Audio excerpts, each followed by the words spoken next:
Tarikh pendaftaran kemaskini bantuan prihatin rakyat dilanjutkan.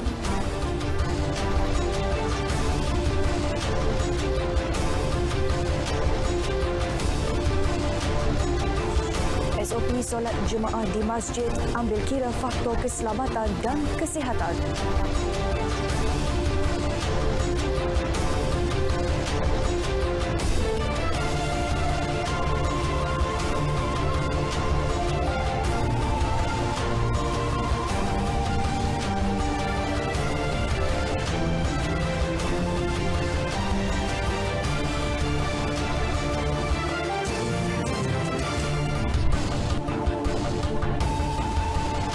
Assalamualaikum dan salam sejahtera. Berita wilayah Ahad edisi 14 Februari 2021. Anda bersama saya Syuhaida Arifin dan rakan jurubahasa isyarat Samuel Chiu. Terus setia bersama kami untuk perkembangan berita dari seluruh negara.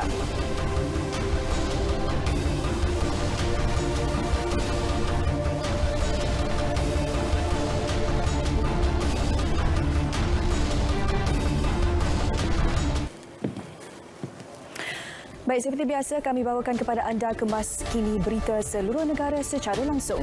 Dimulakan dengan Sarawak bersama Muhammad Azizi Rahim dengan fokus utamanya larangan pergerakan antara zon bermula esok. Seterusnya kita akan ke negeri di bawah Bayu yang akan berkongsi tentang jumlah panggilan kecemasan yang diterima pasukan bomba serta proklamasi darurat. Paparannya bersama Muhammad Dia Sahlan. Dan akhir sekali kita akan bersama Nur Amalina Abdul Halim yang bersedia dengan paparan menarik dari Melaka, bandaraya bersejarah. Antaranya usaha menjadikan Bukit Gapis sebagai lokasi eko pelancongan baharu di Melaka. Semuanya seketika nanti.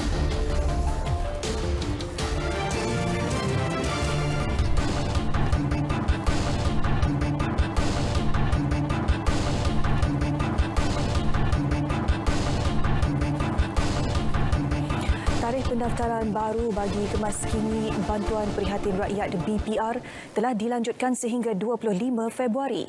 Ia bagi memastikan bantuan berkenaan diterima oleh mereka yang benar-benar layak serta mengambil kira perintah kawalan pergerakan yang sedang dilaksanakan.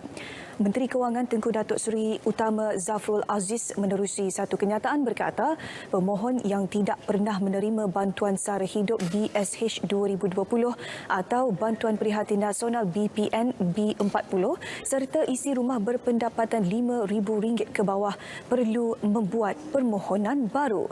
Tambahnya penerima BSH 2020 dan BPN B40 yang lulus sebelum ini tidak perlu membuat pendaftaran baharu atau kemaskini sekiranya tiada sebarang perubahan.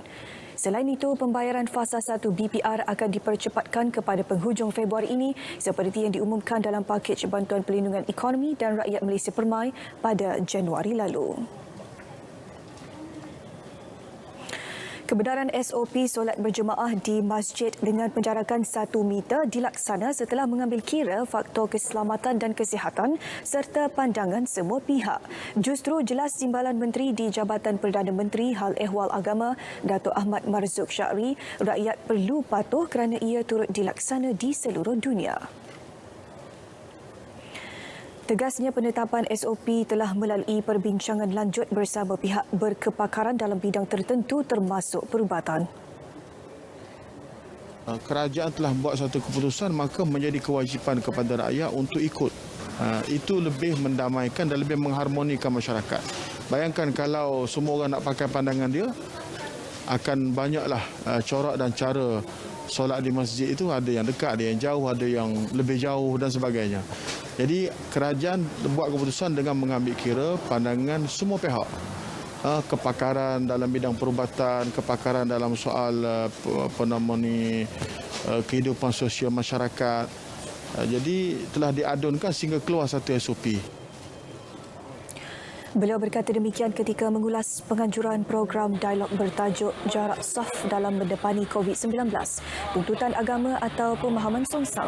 Mengulas lanjut, Datuk Ahmad Marzuq menyifatkan dialog secara ilmiah itu sangat perlu bagi mencerakinkan lagi ilmu berkaitan isu-isu agama. Terdahulu beliau yang juga ahli Parlimen Pengkalan Cepa menyampaikan sumbangan musaadah COVID-19 secara pandu lalu kepada pemandu teksi lapangan terbang Sultan Ismail Petra Pengkalan Cepa. Kaunter bantuan pandu lalu berkenaan di bawah pelaksanaan Yayasan Dakwah Islamiah Malaysia yang mula beroperasi hari ini akan dibuka setiap hari sepanjang tempoh PKP. Pelaksanaan ordinan darurat dilihat langkah terbaik mengekang penularan COVID-19. Ia terbukti apabila jumlah kes baharu COVID-19 menunjukkan sedikit penurunan berbanding sebelum ini.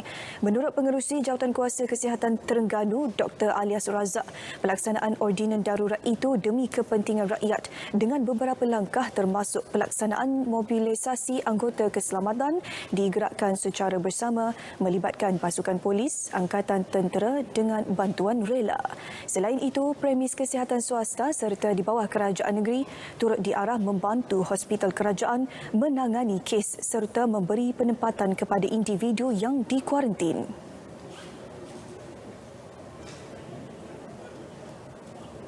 Ini adalah perkara yang penting. Bukan kerajaan suka-suka nak buat tu, kena ada tujuan-tujuan yang penting kerana nyawa rakyat lebih penting. Nyawa rakyat lebih penting. Kes kematian dah meningkat dan sebagainya. Ini kita perlu jaga nyawa dan juga kesihatan rakyat. Ini tanggungjawab kerajaan yang kita nak jaga. InsyaAllah semoga kerjasama yang diberi oleh seluruh pihak memahami darurat kesihatan ini dia tidak sama dengan darurat peperangan. Kita boleh keluar tetapi beberapa perkara yang sebutkan tadi kita perlu mobilisasikan dengan sebaik. Sementara itu, orang ramai yang ditemui menyifatkan ordinan darurat tersebut langkah terbaik melandaikan lekuk COVID-19. Yang mana jentera-jentera kerajaan daripada Kementerian Kesihatan boleh bekerja dengan lancarlah tanpa gangguan daripada mana-mana pihak untuk memastikan kes COVID di negara Malaysia ni dapat diturunkanlah. Ada impaknya sedikit kepada kita punya kes baharu yang meningkat tu. Pada mulanya memanglah kita nampak macam meningkat dengan mendadak kan. Tapi bila kita boleh tengok kesan dia ada penurunan sedikit. Jadi kawalan itu perlu diteruskanlah. Untuk pengisytiharan ordinan darurat ni saya nampak dari segi untuk mengawal wabak ini dari sudut merebak adalah baguslah. Kita nampak dari segi pergerakan orang pun agak terbatas dan saya rasa ini dapat mengekang sedikit sebanyaklah. Kebanyakan negeri-negeri itu ada penurunan lah daripada segi jumlah kes baru tu.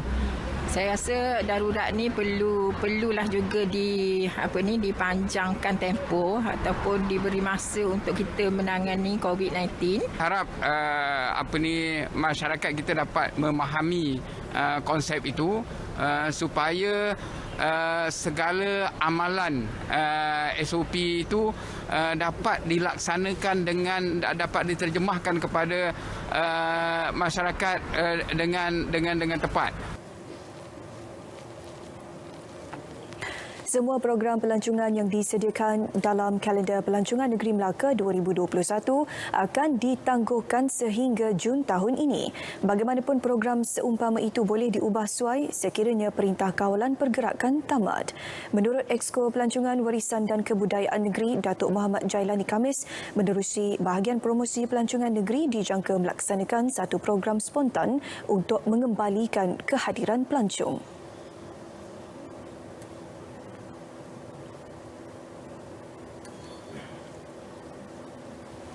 Kita akan teruskan dan insya-Allah taala bahagian promosi pelancongan memang dah terkenal kita boleh buat program spontan.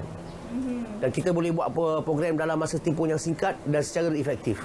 Dan kita mempunyai kaki tangannya pengalaman untuk mengadakan setiap program. Kalau PKP ini diambil alih saja insya-Allah taala, saya janjikan kepada rakyat Melaka dan seluruh rakyat Malaysia dalam tempoh 1 bulan akan ada sesuatu yang menarik untuk mereka datang. Beliau berkata demikian di Air Keroh. Mengulas lanjut katanya usaha itu adalah bagi membantu meningkatkan semula ekonomi penggiat industri pelancongan negeri yang lumpuh selepas pelaksanaan semula PKP 2.0.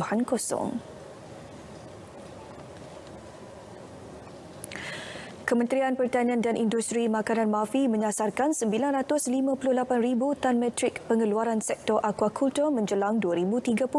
Timbalan Menteri MAFI II, Datuk Cik Abdullah Mat Nawi berkata, ia merangkumi pengeluaran sektor aquaculture marin, aquaculture air tawar dan rumpai laut. Bagi merealisasikan hasrat tersebut, kerajaan menggunakan pendekatan pro-business environment agar pembangunan sektor aquaculture dapat dipacu melalui penglibatan sektor swasta. Strategi lain seperti meningkatkan produktiviti sistem ternakan sedia ada serta menggalakkan pembangunan projek aquaculture baru dalam skala kecil dan sederhana secara berkelompok. Aquaculture ini adalah merupakan satu subsektor yang agak penting. Dia menyumbang kepada sumber protein negara. Maknanya dari segi dia mengimbangkan tangkapan ikan tangkapan yang biasalah ikan tangkapan laut dan sebagainya. Beliau berkata demikian kepada pemberita selepas program lawatan kerja ke kolam ternakan ikan air tawar di Kota Baru hari ini. Mengulas lanjut, beliau berkata bekalan makanan mencukupi bagi menampung keperluan rakyat walau dalam pelaksanaan Perintah Kawalan Pergerakan PKP 2.0. Kajian terhadap lembangan sungai utama di seluruh negara bagi mengatasi kesan bencana banjir sedang dilakukan Kementerian Alam Sekitar dan Air KASA. Kajian berkenaan meliputi kaedah penyelesaian secara menyeluruh dengan menitikberatkan prosedur operasi standard SOP alam sekitar.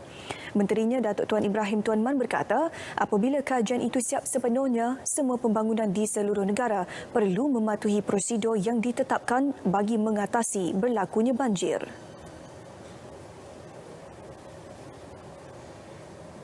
Untuk yang dah siap di beberapa negeri dah siap sebenarnya. Yang masih belum siap lagi di Kelantan masih dalam kajian. Saya ingat di Perak masih dalam kajian. Di Pahang pun masih dalam kajian. 2-3 negeri lah. Sebahagian tu macam di Melaka, dah siap kajian-kajian kita buat. Dan kajian ini sebenarnya satu kajian yang besar menyeluruh satu negara. Kita buat kajian semua lembangan sungai utama dan implikasi bila berlaku pada musim-musim banjir. Beliau berkata demikian semasa melakukan lawatan tebing parit besar runtuh di Taman Wira, Jerantut.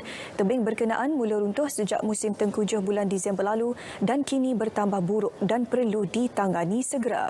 Kerajaan negeri telah memperuntukkan RM250,000 untuk membaiki segera masalah berkenaan. Manakala pihak kementerian memperuntukkan RM1.5 juta bagi menyelesaikan masalah tersebut berdasarkan laporan Jabatan Pengairan dan Saliran JPS Jerantut. Badan Bukan Kerajaan NGO diminta meneliti terlebih dahulu kenyataan berhubung kes tembak mati 4 warga asing yang menyerang polis menggunakan senjata kelmarin.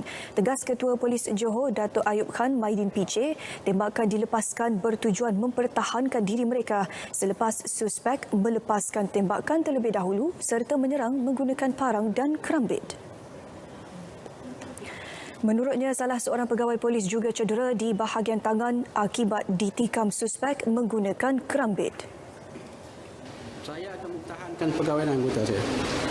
Dalam menjalankan tugas, apabila kita di tempat kejadian, kita yang buat asesmen, tuan-tuan. Mungkin dia orang tak berada di tempat kejadian. Mereka melepaskan berpedas tembakan, jadi kita terpaksa mempertahankan diri. Takkan kita nak bagi salam je kot. Assalamualaikum. Beliau mengulas demikian susulan terdapat kenyataan dari sebuah NGO menggesa Polis Johor merujuk semula Perintah Tetap Ketua Polis Negara PTKPN mengenai prosedur operasi standard SOP menahan suspek. Pihaknya akan mengeluarkan satu kenyataan penuh berkenaan isu terbabit dalam masa terdekat. Beliau berkata demikian dalam satu sidang media di Ibu Pejabat Polis Daerah Kluang. Leka berhayal dalam satu parti liar di sebuah pangsapuri, 10 individu dipercayai lalok air ketum di berkas pihak berkuasa di Kampung Bengali, Butterworth, Pulau Pinang awal pagi tadi. Serbuan dibuat Polis Daerah Seberang Perai Utara SPU menerusi Op Limau. Menurut Ketua Polis Daerah ACP Nur Zaini Muhammad Nur, kesemua yang ditahan terdiri daripada 8 lelaki dan 2 wanita berusia antara 21 hingga 31 tahun. Hasil serbuan, pihaknya merampas bungkusan yang dipercayai berisi air ketum serta 1 set alat elektronik yang digunakan untuk berhibur. Kesemua mereka direman bagi membantu siasatan dan dikompaun RM1,000 seorang kerana gagal mematuhi SOP PKP. Kes disiasat mengikut Seksyen 30/3 Akta Racun 1952 kerana memiliki air ketum.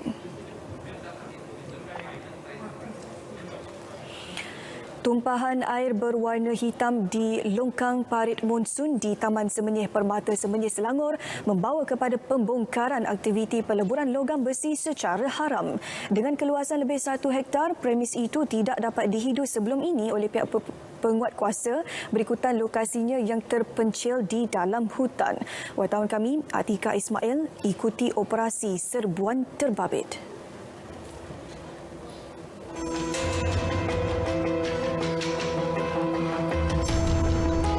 Aduan pencemaran air sungai diterima Majlis Perbandaran Kajang MPKJ pada Khamis lalu sebelum siasatan dilakukan. Siasatan awal mendapati pencemaran berpunca daripada premis peleburan logam besi di lot 1317 Mukim Hulu Semenyih yang beroperasi sejak 3 tahun lepas tanpa kebenaran. Tindakan pantas mengenal pasti aktiviti premis berkenaan berjaya mengelak sebarang henti tugas loji rawatan air dan pencemaran air sungai.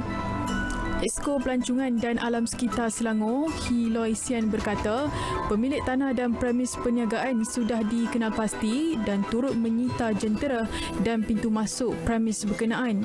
Terdapat 13 atau 14 pekerja asing yang mengendalikan operasi kilang ini. Dan kita akan ada tindakan yang tegas terhadap premis ni. Kalau mengikut luas akan mengeluarkan perintah, telah pun mengeluarkan perintah pelindungan air di bawah Seksyen 122/1 Enamen Luas 1999 kepada premis terlibat kebenaran risiko dan ancaman insiden berkenaan kepada kualiti dan juga kualiti air Sungai Semenyih. Selaras Seksyen 79 Enakmen Luas dalam kurungan pindaan 2020, hukuman penjara tidak melebihi 3 tahun dan denda tidak kurang RM200,000 dan maksimum tidak melebihi RM1 juta. Baik, selepas proses pengasingan dan peleburan logam dilakukan di bahagian atas, benda asing tersebut akan ditempatkan di kolam tadahan ini dan anda dapat lihat di belakang saya sekarang, mendapat itu semakin hari semakin bertambah dan yang membimbangkan sebenarnya apabila air hujan turun, benda asing ini boleh mengalir masuk ke Sungai Semenyih yang tidak jauh 2 km dari sini dan boleh mengakibatkan juga pencemaran air sungai berlaku. Sepandai-pandai tupai melompat, akhirnya jatuh ke tanah. Sepandai-pandai tuan tanah menurut aktiviti haram ini, akhirnya jatuh ke tangan penguasa. Atika Ismail, Berita RTM.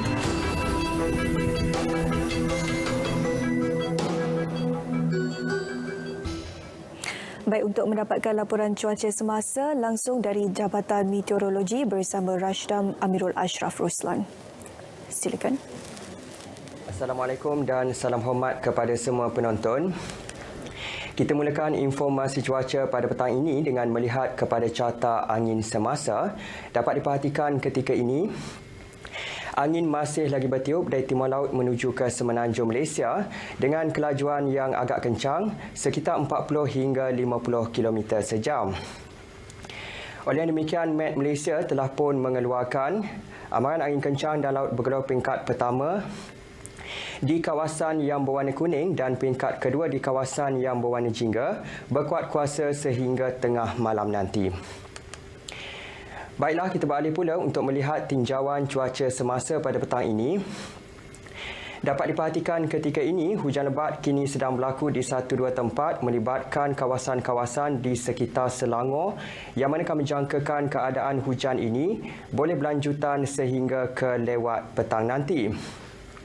Manakala bagi lain-lain kawasan di semenanjung Malaysia, keadaan cuaca adalah baik dan tiada hujan buat masa ini. Bagi tinjauan cuaca semasa di Sabah dan Sarawak pula dapat diperhatikan ketika ini, hujan lebat kini sedang berlaku di 1-2 tempat melibatkan hampir ke semua bahagian di Sabah, termasuklah di sekitar bahagian Limbang, Bintulu, Sibu dan juga Betong. Keadaan hujan yang sedang berlaku ketika ini dijangka boleh berlanjutan sehingga ke lewat petang nanti. Baiklah, sekian sahaja informasi cuaca pada petang ini. Sebelum berpisah, kita ikuti tinjauan cuaca bagi bandar-bandar utama di Malaysia. Sekian, Assalamualaikum.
Pergerakan antara zon tidak dibenarkan bermula esok. Untuk laporan penuh, kita bersama Muhammad Azizi Rahim di Studio Kuching, Sarawak. Silakan. Terima kasih Syuhaida. Assalamualaikum dan salam sejahtera. Pergerakan antara zon tidak dibenarkan berikutan penguatkuasaan Perintah Kawalan Pergerakan Bersyarat PKPB seluruh Sarawak selama 14 hari bermula esok. Namun ia terkecuali bagi perkhidmatan perlu dan mempunyai permit daripada pihak polis. Perkara tersebut merupakan antara garis panduan Majlis Keselamatan Negara MKN bagi prosedur operasi standard SOP PKPB Sarawak.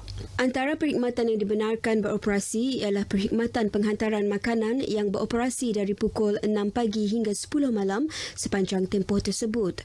Aktiviti perniagaan, ekonomi dan industri juga dibenarkan beroperasi seperti yang ditetapkan kerajaan.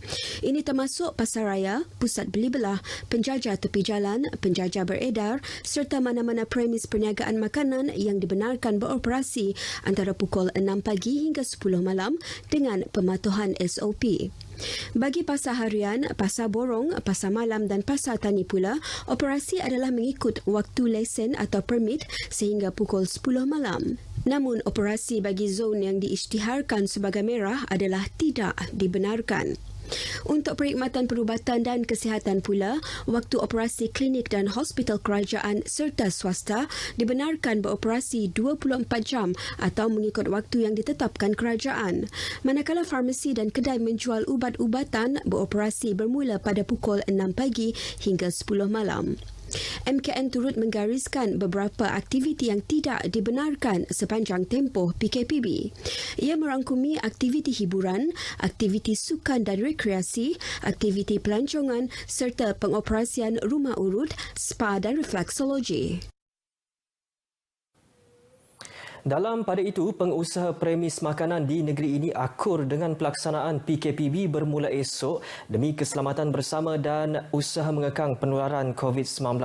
Namun lahir rasa bimbang di hati mereka kerana ia boleh menjejaskan jumlah pelanggan yang datang ke kedai sepanjang tempoh PKPB dilaksanakan kerana waktu operasi juga singkat. Kebimbangan ditambah apabila pelanggan yang dibenarkan makan di restoran dihadkan kepada 2 orang setiap meja. Hasil tinjauan di sekitar Kuching, rata-rata peniaga meluahkan nada serupa iaitu mengharapkan agar operasi perniagaan dilanjutkan kepada pukul 12 malam berbanding pukul 10 malam sepanjang PKPB dilaksanakan. Menurut pengusaha premis Renera yang baru saja 3 bulan mengusahakan sebuah kedai makan, anggaran kerugian adalah sekitar 40 hingga 50%.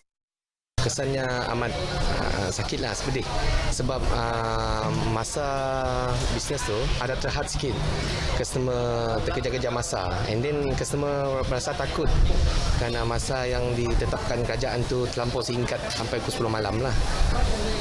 Pengurangan customer tu amat ketara, memang banyak customer, kebanyakan customer tak berani datang ke kedai. dalam keuntungan tu masih dapat cover lagi gaji pekerja, sewa kedai, barang-barang mentah, modal lah, dapat pusingan modal. Tapi nak lebih tu susah, sukar sikit lah. Bisnes menurun lah, orang datang pun kurang. Macam keuntungannya macam 40-40 lah. Peniaga makan tu kami orang dia disebabkan oleh PKPB lah. Jadi ada kurang sikit lah. Ada kurang dikit daripada pengunjung yang datang berbanding dengan hari-hari biasa lah. Sebab sebelum tu alhamdulillah ada dikit ramai orang datang lah. Tapi masa berdagang pun dah dipendekkan daripada 12 malam ke 10 malam lah.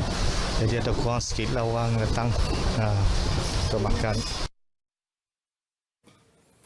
Persatuan Nasional Dayak Bidayuh DBNA menerbitkan satu video kesedaran pandemik COVID-19 sebagai peringatan mengenai pematuhan prosedur operasi standard SOP dalam membendung penularan wabak itu. Video itu mempunyai 4 versi menggunakan dialek Bukar Sadong, Bidayuh Bau, Biatah dan Selako. Video itu boleh ditonton di laman Facebook rasmi DBNA dan telah dilancarkan oleh Menteri Pendidikan Sains dan Penyelidikan Teknologi Datuk Seri Michael Manyan Jawong selepas Perhimpunan Agung Luar Biasa ke-4 DBNA semalam. Mesyuarat sempena Perhimpunan Agung Luar Biasa ke-4 itu menyaksikan 50 perwakilan sebulat suara bersetuju membenarkan Majlis Tertinggi DBNA membelanjakan geran RM16 juta daripada Kerajaan Negeri bagi tujuan membina projek hostel DBNA yang akan dibina di sebelah Dewan Serbaguna di Ibu Pejabat DBNA di Jalan Kumpang Kuching. Geran tersebut diserahkan oleh Ketua Menteri Datuk Padinggi Abang Johari Tun Openg pada September tahun lepas. Kerja-kerja pembinaan bangunan 9 tingkat tersebut akan bermula pada bulan depan dan dijangka selesai pada tahun 2023. Di Bintulu, Polis Bantuan Sarawak Energy menahan 2 lelaki dipercayai mencuri kabel elektrik di salah sebuah substationnya malam tadi. Pengurus Bahagian Perhubungan Raya dan Komunikasi Korporatnya Muhammad Syukri Muhammad Ali Yaakob berkata pergerakan 2 suspek yang berumur 36 dan 41 tahun itu dikesan hasil pemantauan kamera litar tertutup CCTV di premis berkenaan. Menurut Muhammad Syukri, semasa ditahan, pihaknya menjumpai pelbagai perkakas bagi tujuan mencuri termasuk gergaji tangan dan rantai. Mendedahkan penangkapan ini dalam satu kenyataan media, beliau turut menjelaskan kedua-dua suspek itu telah diserahkan kepada pihak polis untuk tindakan lanjut. Dedah beliau, pencurian kabel elektrik amat bahaya kerana boleh mengakibatkan renjatan elektrik, kebakaran malah kematian. Jenayah tersebut juga boleh menyebabkan gangguan elektrik di kawasan sekitar. Gangguan bekalan air dan tekanan air rendah selama 4 hari bermula esok akan melibatkan beberapa kawasan di Seri Aman. Menurut kenyataan Jabatan Bekalan Air Luar Bandar JBAB, kawasan yang dipercayai adalah Pantuk, Lacau dan Sungai Tengang. JBAB memaklumkan gangguan tersebut berikutan kerja-kerja penyelenggaraan loji sistem penapis membran fasa 2 di loji rawatan air Pantuk yang dijangka bermula pukul 2 petang esok sehingga Khamis ini. Justru pihak JBAB meminta pengguna di kawasan terlibat supaya menyimpan bekalan air secukupnya untuk keperluan sepanjang tempoh gangguan tersebut. Sekian berita wilayah dari Sarawak. Kita kembali bersama Syuhaida di Angkasa Puri. Silakan, Syuh. Baik, terima kasih Azizi dari Sarawak. Seterusnya kita ke Sabah. Antara tumpuannya mengenai jumlah panggilan kecemasan dan proklamasi darurat. Laporan lanjut kita bersama Muhammad Dia Sahlan. Ya Syuhada, terima kasih. Assalamualaikum dan salam sejahtera. Jumlah panggilan kecemasan diterima Pusat Gerakan Operasi Jabatan Bomba dan Penyelamat Malaysia JBPM Sabah menurun 65% pada 2020 sejak penguatkuasaan Perintah Kawalan Pergerakan PKP dilaksanakan. Ia melibatkan 1,500 panggilan berbanding 4,400 panggilan kecemasan pada 2019. Pengarah JBPM Sabah Penolong Kanan Pesuruhjaya Bomba Kamarul Zaman Malik Abdullah berkata penurunan tersebut memperlihat kesedaran tinggi masyarakat terhadap pematuhan prosedur operasi standard SOP PKP dengan mengurangkan aktiviti luar yang mendatangkan kemudaratan maupun risiko kemalangan. In fact, pada tahun ini hingga Januari kita telah terima panggilan 91 panggilan kecemasan. Memang kalau kita lihat dari sudut itu memang berlaku penurunan dan saya yakin ada kaitannya dengan pelaksanaan PKP yang dibuat oleh kerajaan. Kamarul Zaman menyatakan demikian di Kota Kinabalu selepas menjadi tetamu segmen Cerita Pagi Sabah dalam program Selamat Pagi Malaysia di TV1. Dalam perkembangan berkaitan, beliau turut memaklumkan JBPM Sabah berjaya melaksana sanitasi awam 1,600 premis di seluruh Sabah. Selain turut terlibat melakukan kerja pemindahan pesakit dalam siasatan PUI dan individu dalam pemantauan PUS di bawah Jawatankuasa Bencana Negeri Sabah. Bomba cepat dan mesra. Proklamasi darurat yang dikuatkuasa kerajaan bukan bersifat kawalan ke atas orang awam bagi mewujudkan ketenteraman melibatkan keadaan huru-hara. Sebaliknya, ia bersifat pengawalan dan pemantauan kesihatan negara agar berada di tahap optimum sehingga pandemik COVID-19 dapat dikawal. Penyelidik Geopolitik dan Elektoral Sabah Geopes Universiti Malaysia Sabah UMS Dr. Syahrudin Awang Ahmad berkata, proklamasi darurat yang dijangka berakhir pada Ogos 2021 bukan penghalang kepada rakyat meneruskan aktiviti termasuk mencari pendapatan. Ini kerana pelbagai sektor dan subsektor ekonomi negara dibuka atau diberi kelonggaran beroperasi dengan pematuhan prosedur operasi standard SOP yang ketat. Saya yakin proklamasi darurat yang diisytiharkan oleh pihak kerajaan ini sebagaimana yang dinyatakan oleh Yang Berhormat Perdana Menteri kita, sebarang ordinan ataupun akta atau undang-undang yang dikuatkuasakan sepanjang tempoh ini tidak lain tidak bukan adalah untuk memastikan hidup rakyat dapat dijamin dari segi kesejahteraan maupun kelangsungan hidup mereka. Dr. Syahrudin menyatakan demikian ketika dihubungi RTM di Kota Kinabalu. Beliau yakin sepanjang tempoh proklamasi darurat ini, kelangsungan hidup dan ekonomi rakyat dapat berjalan dengan lancar tanpa sebarang sekatan berat, malahan lebih selamat. Sementara itu, ramai yang berkongsi bahawa mereka memahami proklamasi darurat ini adalah demi kepentingan rakyat. Akan boleh menenangkan semua rakyat kerana kerajaan berusaha, terutama Kementerian Dalam Negeri, menghapuskan COVID. Jadi sekiranya ada darurat ini, kita rasa selesa. Kita lebih ke arah kemajuan, lebih kepada ketenteraman, kemajuan negara. Sebab semua pihak mesti bekerjasama. Apa yang telah diumumkan oleh pihak kerajaan mengenai darurat itu adalah melalui persediaan pihak kerajaan dalam menangani wabak COVID-19 ini. Mudah-mudahan dengan adanya proklamasi ini dapat membantu menurunkan, mengawal COVID-19 ini daripada merebak kepada seluruh negara. Sambutan Tahun Baharu Cina menjadi wadah menyantuni golongan memerlukan tanpa mengira latar belakang dan kepercayaan. Ini terbukti dengan kolaborasi Yayasan Dakwah Islamiah Yadim Sabah dan Persatuan Cina Muslim Malaysia MEKMA Sabah menyumbang bantuan bekalan makanan dan wang ringgit melalui program Ziarah Mahabbah di sekitar Pinampang, Putatan dan Kota Kinabalu. Dalam program ini, seramai 8 penerima didekati dan menerima bantuan berupa bekalan makanan daripada Yadim dan angpau sumbangan MEKMA Sabah. Mereka yang sudah bersama dengan Islam tidak dihalang oleh syariah untuk terus merayakan Tahun Baru Cina mengikut SOP syariah dan juga SOP PKP.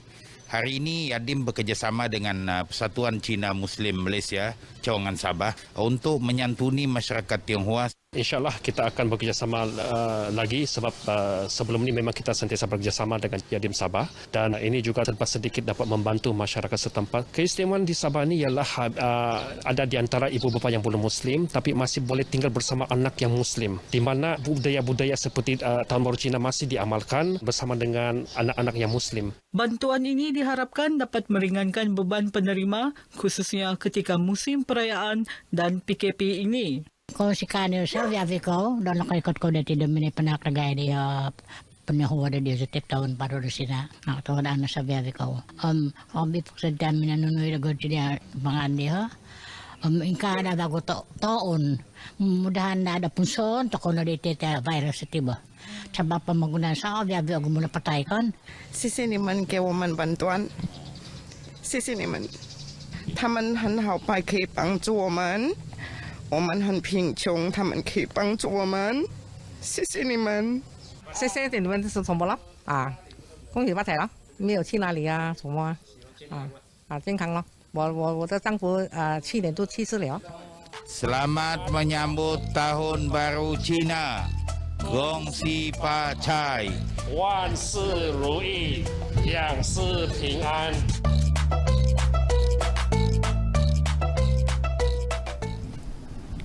Keputusan kerajaan memberi kelonggaran kebenaran beberapa aktiviti sukan dan rekreasi semasa Perintah Kawalan Pergerakan PKP dilihat amat bertepatan dan memberi kesan positif psikologi dan emosi individu.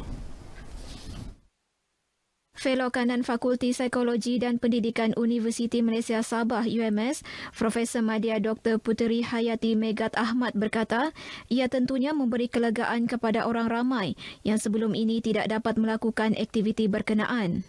Walaupun tidak melibatkan semua aktiviti sukan, namun ia sedikit sebanyak dapat membantu menangani tekanan emosi yang dihadapi individu selain dapat meningkatkan tahap kesihatan diri.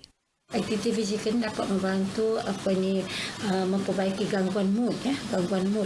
Kita faham bila berada kat dalam rumah kan kadang-kadang kita rasa macam mood tak betul dan juga akan dapat bantu kita meningkatkan kesejahteraan emosi kita sendiri mana orang akan rasa bila keluar orang akan dapat rasa gembira dan sebagainya, terutama melihat macam alam sekitar lah.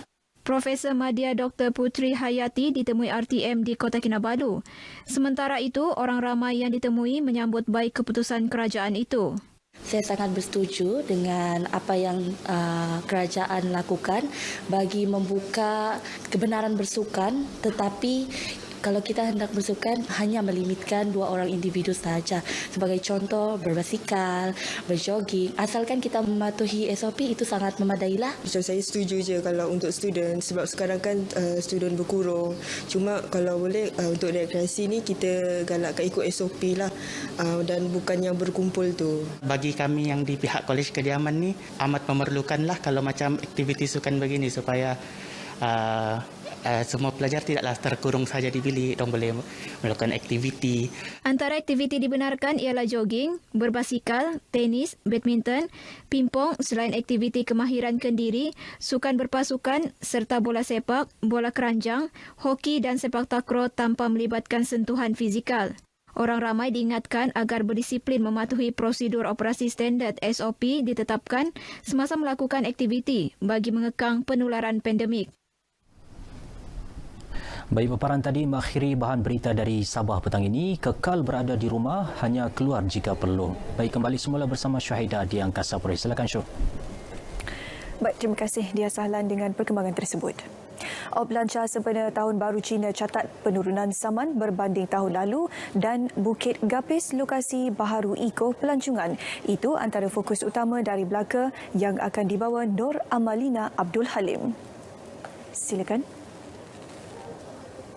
Baik, terima kasih. Jumlah saman yang dikeluarkan Polis Melaka atas pelbagai kesalahan jalan raya sepanjang op lancar bersempena Tahun Baharu Cina bermula 9 hingga 12 Februari lalu menurun 53% berbanding tahun lalu. Menurut Ketua Jabatan Siasatan dan Penguatkuasaan Trafik Melaka, Superintenden Hassan Basri Yahya, dalam tempoh 4 hari itu 853 saman dikeluarkan berbanding 1,828 kes tahun 2020. Bagaimanapun katanya, bagi kesalahan membabitkan speed trap atau perangkap had laju, jumlah saman yang dikeluarkan meningkat 43% berbanding tahun lalu, iaitu 1,762. Situasi itu jelasnya mencetuskan kebimbangan kerana ada pemandu yang tidak mematuhi had laju berikutan jalan yang lengang. Ini menunjukkan bila kenderaan itu berkurangan, jadi masyarakat Malaysia ni terlupa. Dia tengok jalan lengang, dia mula membawa kenderaan dengan begitu laju. Jadi pesanan saya pada semua pengguna jalan raya, patuhilah undang-undang jalan raya untuk keselamatan diri masing-masing dan juga untuk keselamatan keluarga. Jadi jangan jadikan jalan raya ini untuk tempat yang bersukaria. Tegas beliau, walaupun dalam tempoh pelaksanaan Perintah Kawalan Pergerakan PKP, pihaknya sentiasa peka dengan keadaan trafik bagi memastikan orang ramai tidak melakukan kesalahan berkaitan jalan raya, terutamanya memandu melebihi had laju dibenarkan. Perayaan Tahun Baru Cina dalam norma baru disambut penuh sederhana dengan pematuhan prosedur operasi standard SOP ditetapkan. Meskipun disambut dalam tempoh PKP, Pengarah Teknikal Persatuan Bola Sepak Malaysia FAM, Dato' Ong Kim Swee, menyifatkan perayaan tahun ini mempunyai sisi positifnya kerana dapat meluangkan lebih banyak masa bersama keluarga.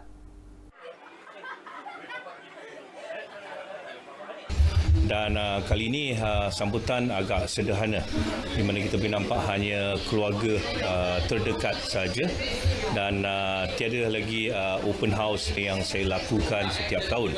Namun yang penting di sini kita dapat bersama keluarga kita, di mana itu merupakan perkara yang paling mustahak apabila kita menyambut perayaan Tahun Baru Cina. Sambutan kali ini juga kekal meriah kerana teknologi menjadi medium penghubung utama buat mereka yang tidak dapat mengunjungi keluarga dan kenalan. Ketara actually dekat kehidupan yang lama, ramai yang datang. Kalau biasanya pukul 7 kita ramai yang datang ke rumah. So tahun ni sunyi, tapi telefon kita sibuk. Kita telefon dah start pukul WhatsApp kita punya WhatsApp panggilan dari video call dari start pukul 7 pagi tadi. So dia kita sekarang pakai teknologi yang baru, tak payahlah pergi jumpa dekat rumah ke rumah kan.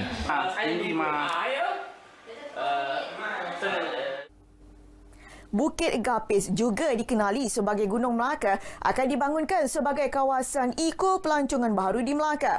Justru pelbagai perancangan bagi menyediakan kemudahan kepada pengunjung akan dilaksana dengan segera. Yang di-Pertua Majlis Perbandaran Jasin MPJ, Datin Sapia Harum berkata, usaha itu bagi merealisasikan hasrat kerajaan negeri untuk menjadikan Bukit Gapis yang mempunyai puncak tertinggi di Melaka sebagai trek pendakian pilihan pendaki. Tapi buat masa ni memang kita bantulah membersihkan sekitar laluan Gunung Gapis tu, dan kita pastikan tidak mengganggu, walaupun pembersihan dibuat tapi tidak mengganggu ekosistem dalam tu lah. Beliau ditemui RTM di Jasin. Menurut beliau, kertas kerja kepada Kementerian Pelancongan, Seni, Warisan dan Budaya telah dihantar selain pihaknya mengadakan lawatan tapak bagi mengenali kawasan tersebut yang akan ditambah baik dengan trek pendakian dan jeram. Laporan itu menutup perkembangan semasa dari negeri Hang Tuah. Kembali ke Angkasa Puri. Salam hormat dan Assalamualaikum. Baik, terima kasih Amalina dengan perkembangan dari Melaka. Berita wilayah BES ketiga kembali selepas ini.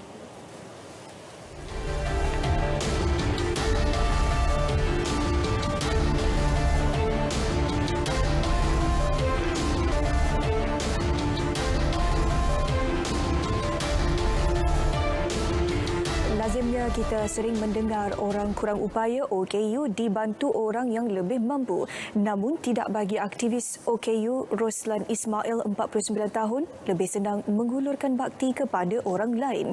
Mengidap polio semasa kecil dan hanya dapat berjalan pada usia 8 tahun, Roslan tidak menjadikan kekurangan fizikalnya sebagai halangan untuk menjalankan aktiviti kebajikan kepada komuniti.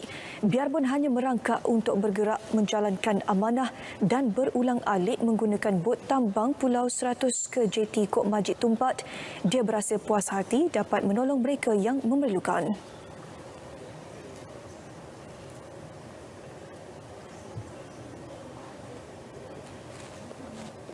Ini merupakan satu bukti bahawasanya OKU bukannya halangan untuk kita menyumbang berbakti kepada masyarakat.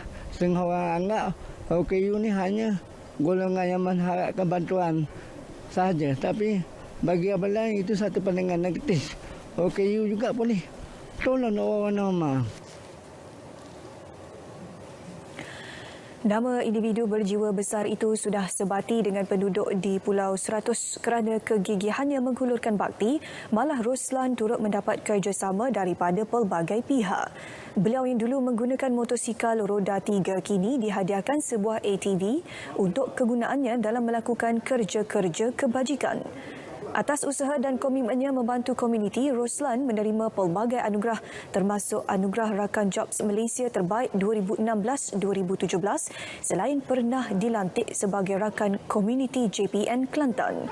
Beliau kini menjadi ahli lembaga Yayasan Amal Datuk Zul Wisma, Rakan Komuniti JPN serta Setiausaha Majlis Pengurusan Komuniti Kampung MPKK Mukim Pulau 100.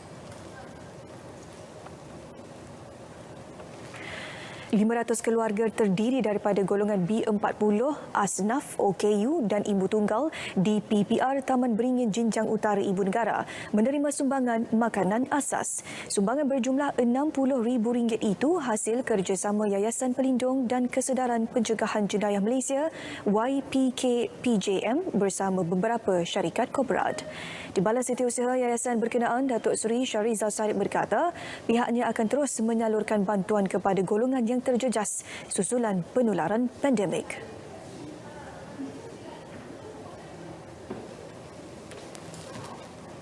Penyampaian makanan asas kepada lebih 500 keluarga di PPRT Lembah Beringin.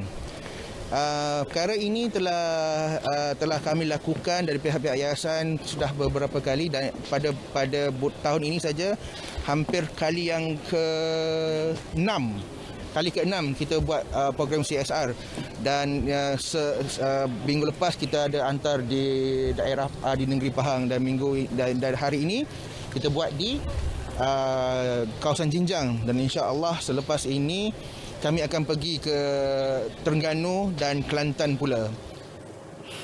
Salah seorang penerima yang ditemui bersyukur dengan usaha tersebut di saat mereka benar-benar memerlukan. Ya, memang boleh diringankan saya untuk satu keluarga saya. Saya tak kerja, saya ibu tunggal. Dan anak-anak saya ada yang kerja, ada yang tak kerja. Individu atau mana-mana pihak yang ingin menyumbang boleh menghubungi urus setia Yayasan Pelindung dan Kesedaran Pencegahan Jenayah Malaysia di talian tertera.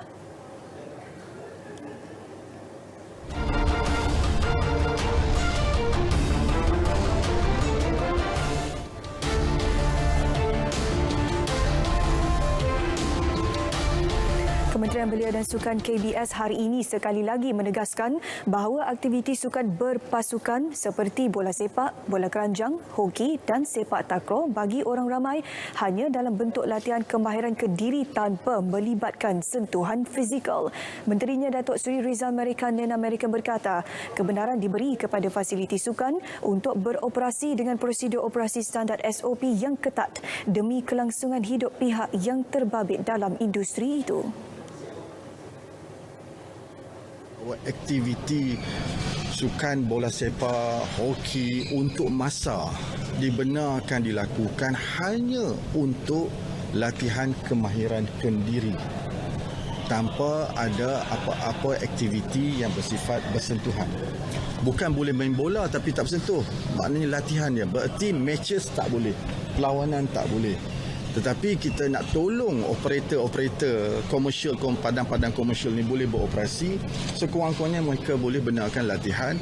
Dan kepada penggiat-penggiat yang ada klub-klub, private club di luar sana, mereka boleh memulakan aktiviti kejerkasan secara bersemuka rather than to be online all the time.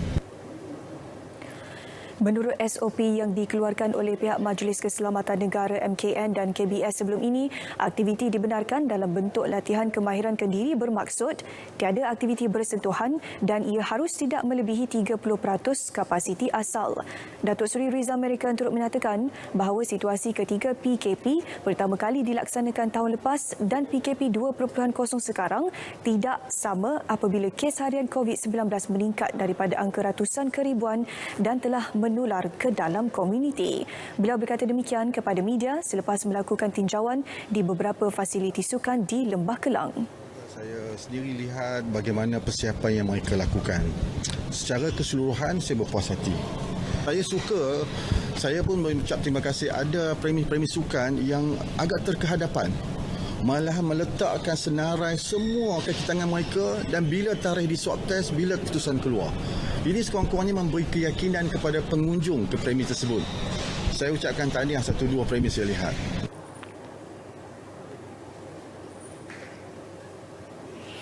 Susulan keluhan pemain badminton profesional negara Goh Liu Ying berkenaan kekangan untuk berlatih secara berasingan bagi mematuhi prosedur operasi standard SOP. Menteri Belia dan Sukan Datuk Seri Rizal Amerika menyatakan mereka tidak mempunyai pilihan lain selain menyertai sesi latihan secara gelembung sukan atau camp-based quarantine di bawah kendalian Persatuan Badminton Malaysia BAM.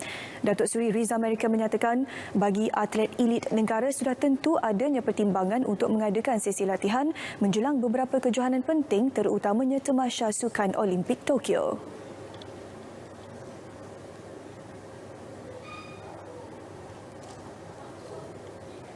Kalau untuk professional players, they are under quarantine-based approach. It will not be a problem. They can continue to train for as long as bila dia masuk dalam quarantine-based approach, dulu kita dah buat dengan BAM dah. Jadi tak timbul question bahawa mereka tidak boleh buat latihan. Mereka boleh latihan double, mixed double, tapi they must be dalam gelembung tu, dalam quarantine-based approach.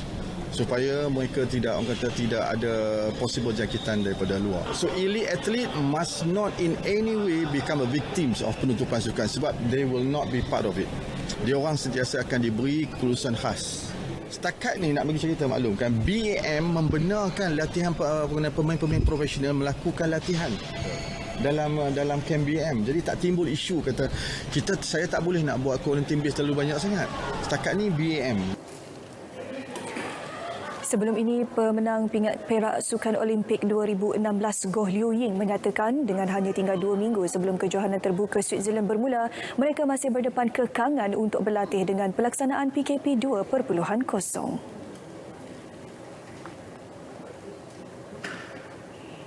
Dalam memastikan perintah pergerakan kawalan dipatuhi, pasukan keselamatan memainkan peranan penting untuk mendisiplinkan orang ramai. Sejak PKP mula dilaksanakan pada 18 Mac lalu, anggota PDRM sentiasa berada di mana-mana bagi memantau pematuhan rakyat Malaysia. Semua itu dilakukan dengan satu tujuan, iaitu memutuskan rantaian COVID-19. Kita ikuti laporan wartawan Ayu Norehan Saleh.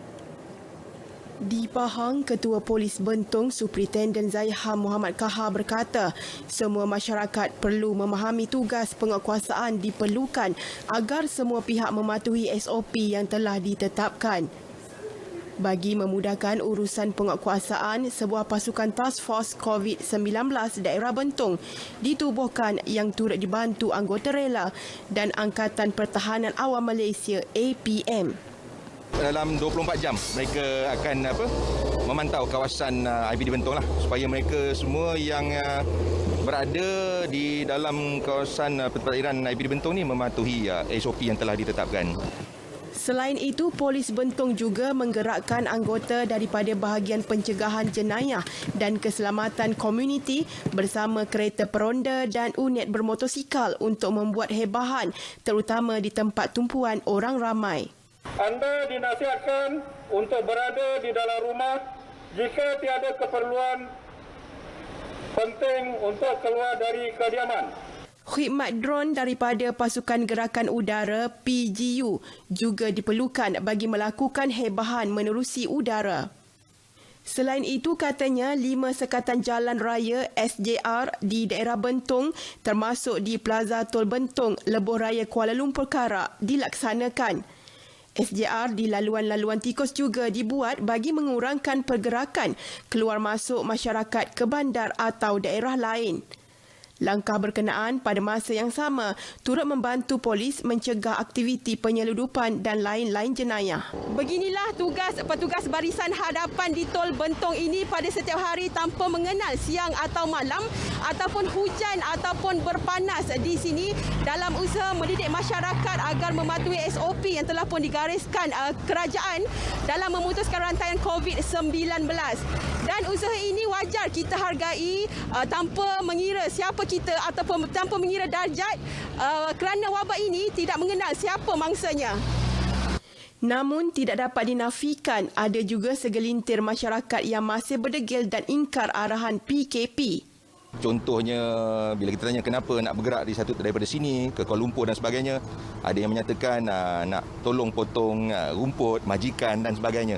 Tapi pihak kami akan mempertimbangkan bagi kes-kes atau permohonan yang melibatkan kecemasan dan juga yang telah dibenarkan oleh dalam SOP MKN lah. Apa yang pasti, sebarang penguatkuasaan oleh pihak berkuasa bukanlah untuk menyukarkan pergerakan namun demi keselamatan dan kesihatan kita sendiri. Laporan Ayu Nurhan Saleh untuk Berita RTM. Baik, laporan itu menutup berita wilayah hari ini. Terus berwaspada kerana COVID-19 masih berada di dalam komuniti kita. Sentiasa patuhi SOP dan amalkan norma baharu dan pastikan imbas kod MySejahtera di setiap premis yang anda kunjungi. Dengan itu, Assalamualaikum dan salam sejahtera.